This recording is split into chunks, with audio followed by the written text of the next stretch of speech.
UFC Fight Night Dern versus Ribas is taking place after the big break that we have with UFC right now. So we have the full card breakdown for you today, breaking down every single fight as deep as we possibly can. Hello everybody and welcome back to another video. If you are new here, my name is Kyle. I am your guy with too many YouTube channels. Guys, we're going to be talking about every single fight, and look out, we're going to have the next card coming very soon as well. Timestamps will be there if you'd like to skip any part of the video. Of course, I am recording this video very early for when the card comes out. So at this time, there are no betting odds that we're going to take a look at. But regardless, we're going to dive into these fights as deep as we can go, guys. Thank you so much for being here. Let's get into it. Starting off with the first fight on the card, we have Marco Tulio taking on Ihor Potieria. Now, if you guys have been following the channel, you would know that I'm not necessarily like a big Ihor Potieria fan, but I've consistently said that this guy's underrated. Now, the problem is he is losing much more than he's been winning recently, but last time he fought against Cesar Almeida, I was like, okay, I know I'm overrating this guy. If he loses to Cesar Almeida, then I'm done doing so. But the problem is, he lost to Cesar Almeida, but that was absolutely ridiculous. He got fouled an insane amount of times. The fight was at elevation, and there's no way that he was himself during this fight, okay?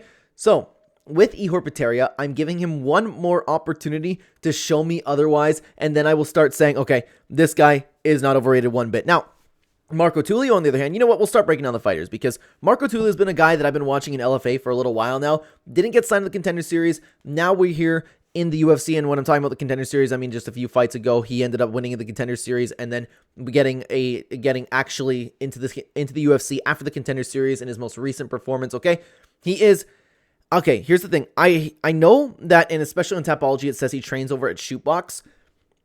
I guess that Ian Gary is training completely at Shootbox as well, because I've seen Ian Gary in his corner. Regardless, I don't know if this dude's bouncing around. He might be a Shootbox fighter. I'm not entirely sure if that's where he trains full-time. Regardless, doesn't really matter, okay? He is a well-rounded fighter and a powerful, very, very powerful fighter who gets better as the fight continues on. He's also good when things get a bit dirty. He's pretty well-rounded, like I said, and he seems to be the real deal. He's been having better and better performances every single time that we see this guy. Ihor Potieria, on the other hand, unfortunately, I can't exactly say the same about. He is a decent all-round fighter, but he's definitely a striker. He's a striker with big power, and he can get carried away in a brawl. Sometimes he'll show up pretty sloppy, and if that's the case, he can turn that into a 50-50. Now, he also has had a few fights now at 185 pounds. He looks big here. He looks strong here, much better than at 205, but the problem is Ihor Potieria just hasn't been able to put it together. Like I said, he's been winning more than he's losing. I know he had the fight against Michel Pereira, Cesar Almeida. There's no way he was himself in this fight, man. So, at the end of the day, you have Marco Tulio, who hasn't had the experience fighting a guy like Ihor Potieria. He hasn't fought any cans whatsoever. He's had okay opponents, right? But the problem is, Ihor Potieria is a really, really big step up. I could see Ihor Potieria winning this fight. I still believe he's an underrated fighter. And when I say underrated, I'm not talking like this guy's going to be champion or anything like that. I just think people write him off too quickly. I see him being very capable of winning this fight, but I am going to pick Marco Tulio to get the win here. He's been improving every single time that we see him. He's finally in the UFC. He's very, very hungry.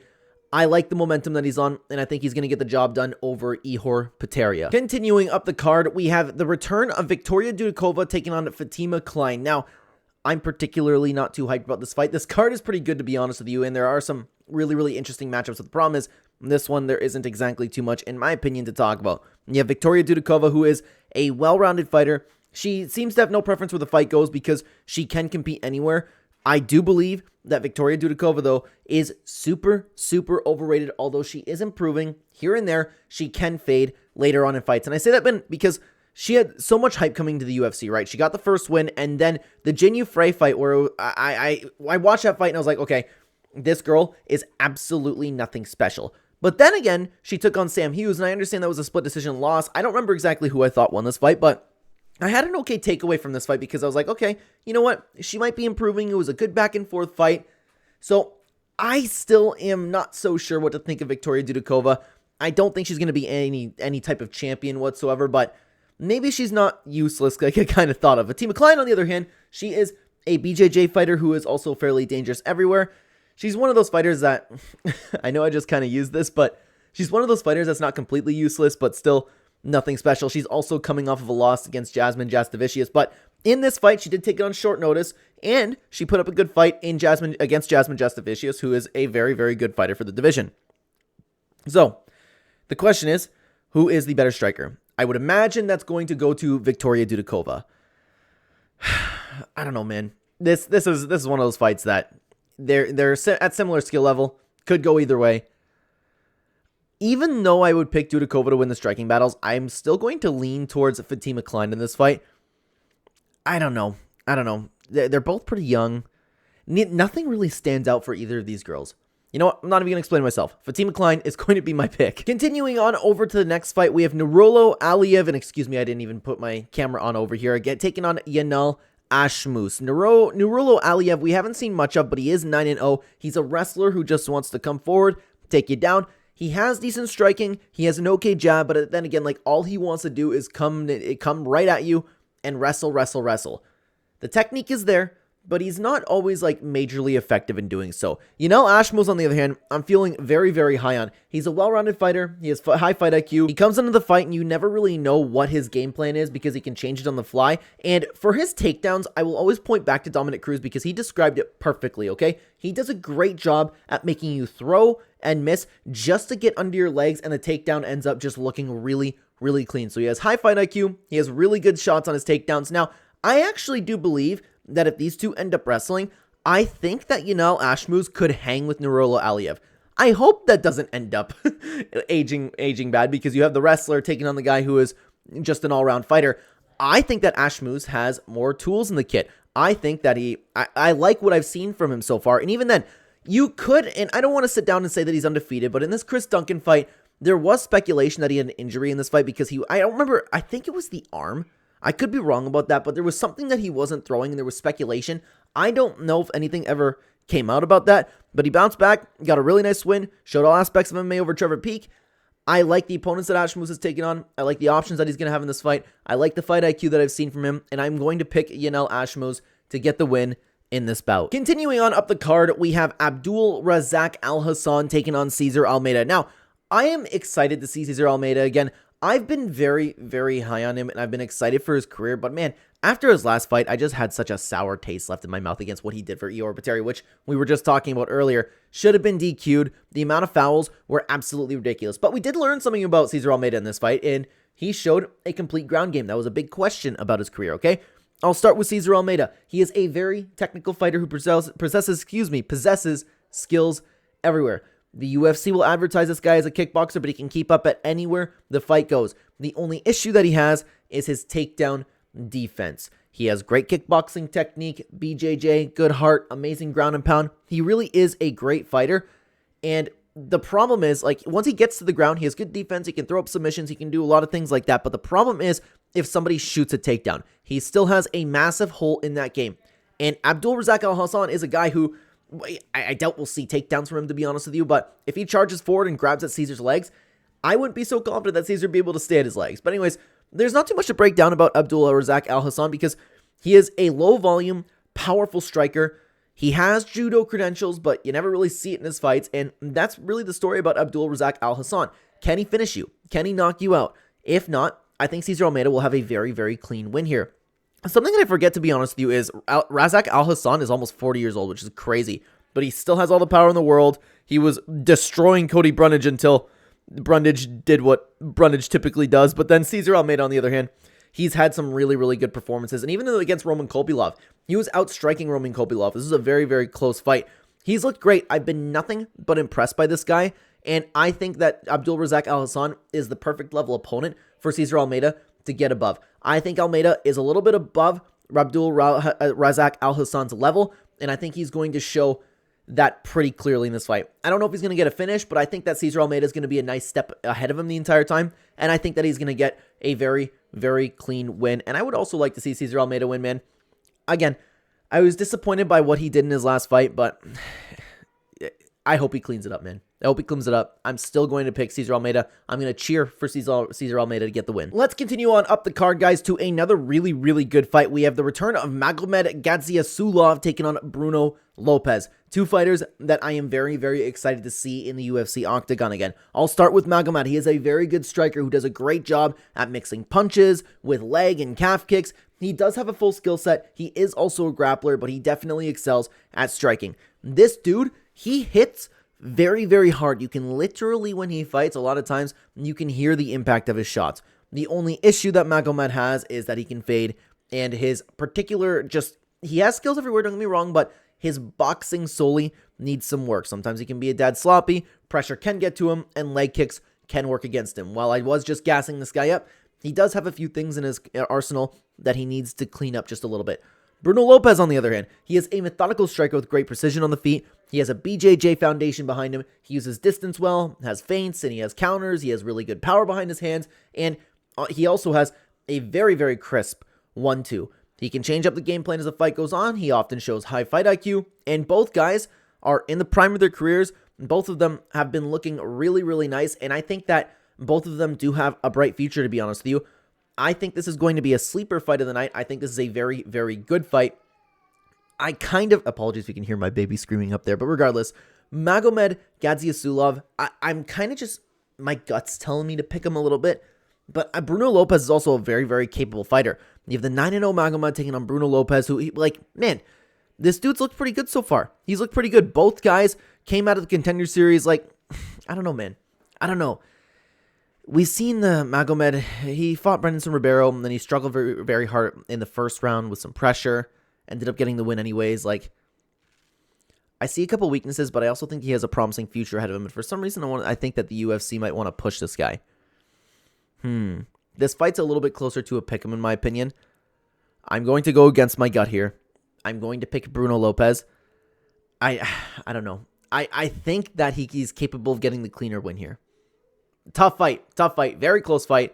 I can't wait to watch this fight. My pick's going to be Bruno Lopez. Now, guys, let's continue on up the card to another fight that I am very, very excited for. We have Jose Johnson taking on Felipe Bunes. This is a very, very good fight, in my opinion, guys. You have Jose Johnson, who's a striker with good power, pretty decent accuracy. He can be taken down, but his BJJ makes him a little bit of a problem on the ground against some of these guys that actually do take him down. He's also very big for the division, and when I talked about his his BJJ defense, it's shown against both Damon Blackshear and Asu Almabayev. And you know what? I'll say this right now.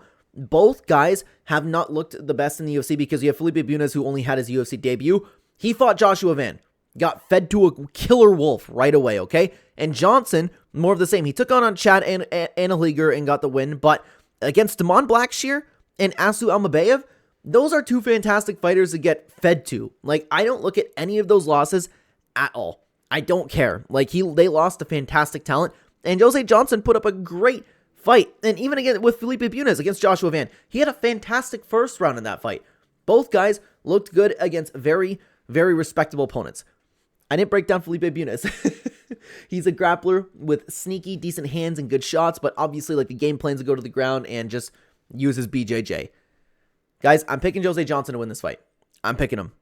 I think that his ground defense is better than what Felipe Bunes has to offer on the ground, and I think that he is going to sneak away with a victory. He's in the prime of his career. He's very hungry. Not to say Felipe Bunes isn't hungry either.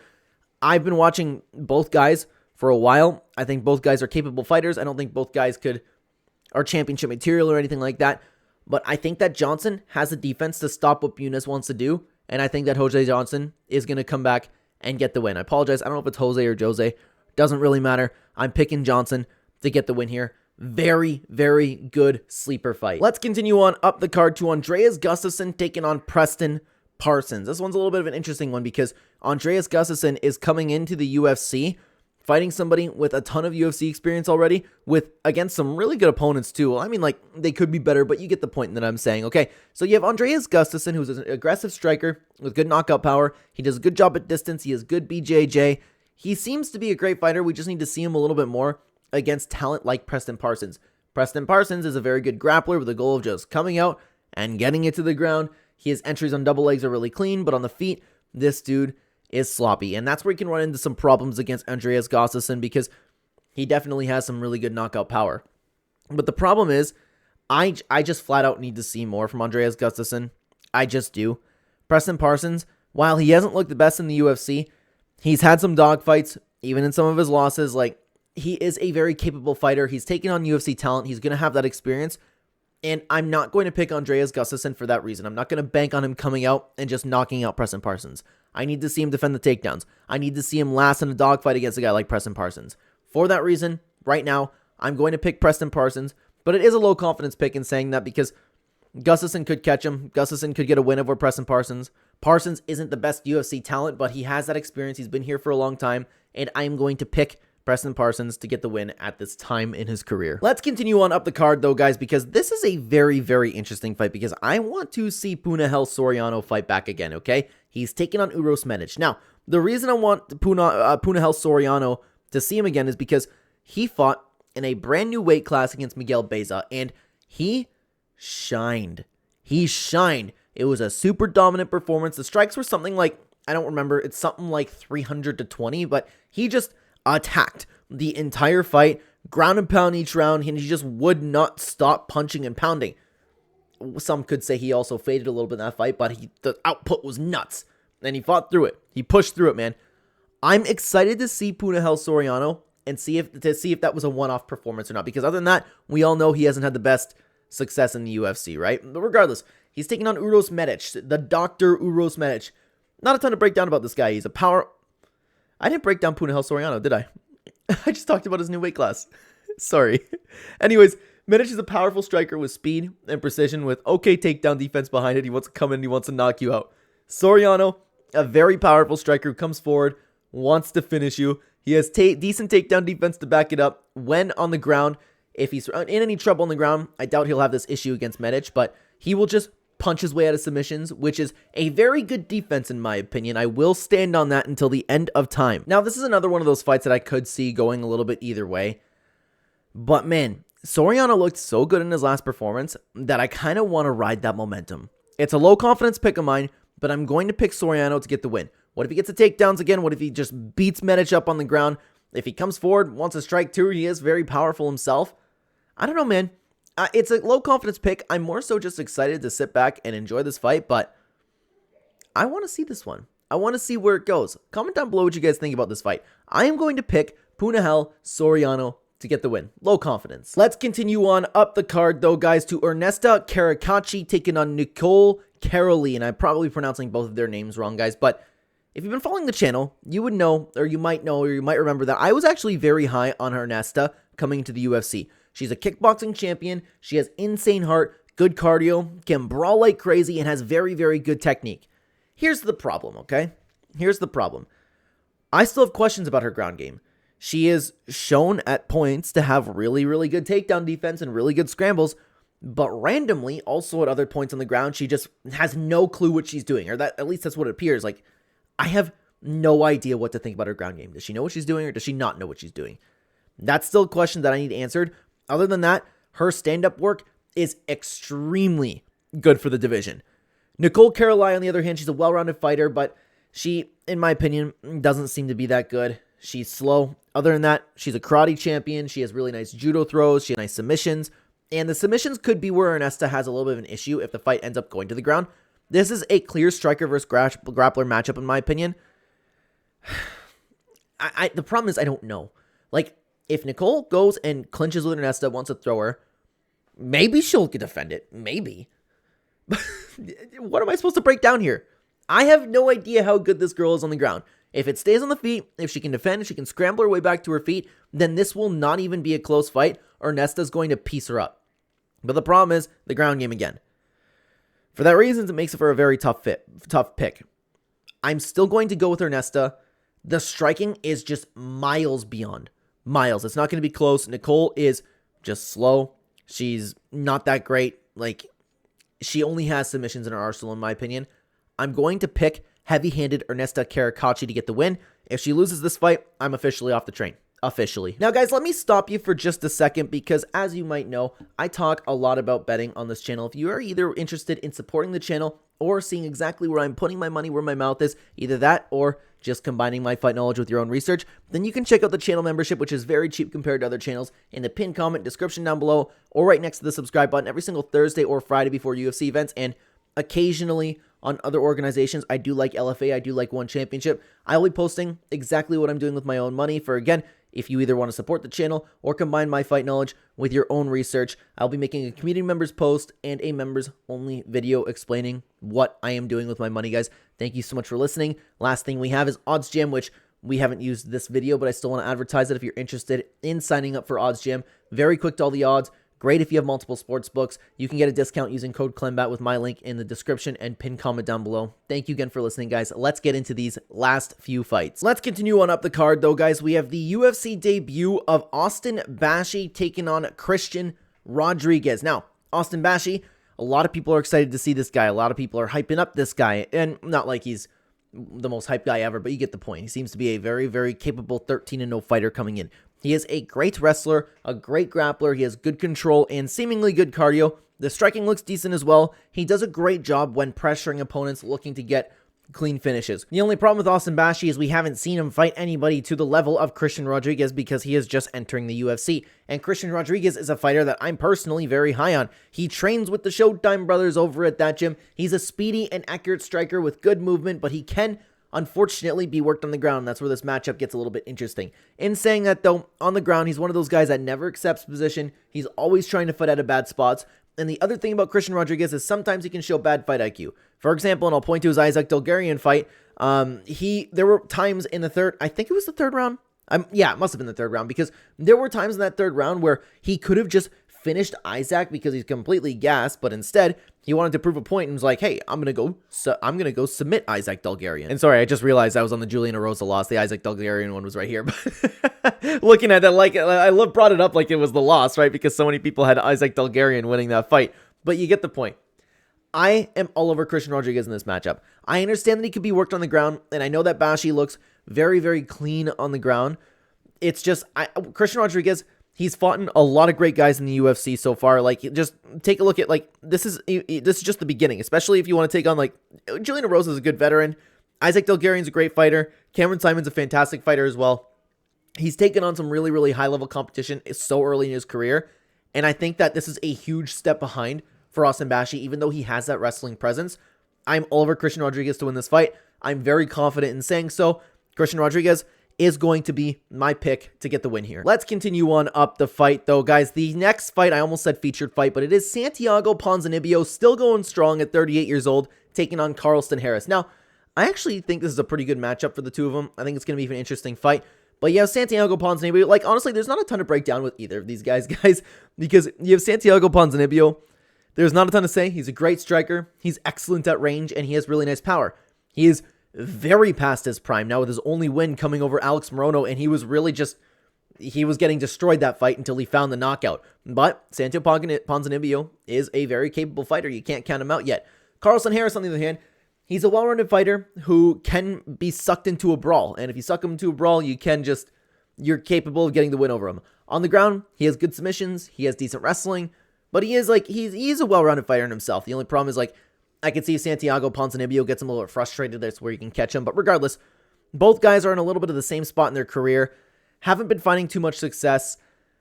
I think it's going to be a close fight. I think it's a good matchup for the both of them. But I'm going to lean ever so slightly to Carlston Harris. I'm talking like a 60-40 in this one. This is a very, very tough card to pick, in my opinion, guys. Ponzinibbio, the way I look at it is both of them are past their prime. Ponzinibbio is much more past his prime than Carlston Harris. And I can see Carlston Harris working Ponzinibbio just a little bit.